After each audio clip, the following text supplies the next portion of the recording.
अस्सलाम वालेकुम ख़वातीन व हज़रात, चलते हैं वीडियो की तफसीलात की जानिब। आपके साथ बहुत बड़ी ब्रेकिंग न्यूज़ शेयर करने वाला हूँ क्रिकेट कप्तान के हवाले से। जी हाँ नाज़रीन, क्रिकेट कप्तान के हवाले से दो बड़ी तब्दीलियाँ कर दी गई हैं पाकिस्तानी टीम में।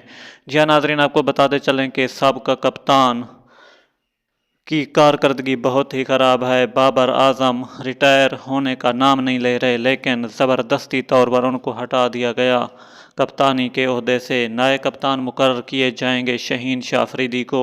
जी हाँ नाज़रीन, अब ना पर्ची चलेगी और ना सिफारिश, शहीन शाह अफरीदी ने वाज़े कह दिया है।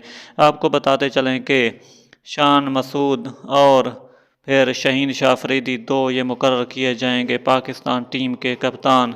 देखना होगा कि किसको सेलेक्ट किया जाता है। ज़्यादातर चांसेस हैं शहीन शाह अफरीदी के, इनको नया कप्तान मुकर्रर कर दिया जाएगा। ये थी अब के लिए क्रिकेट के हवाले से अपडेट। अगली वीडियो तक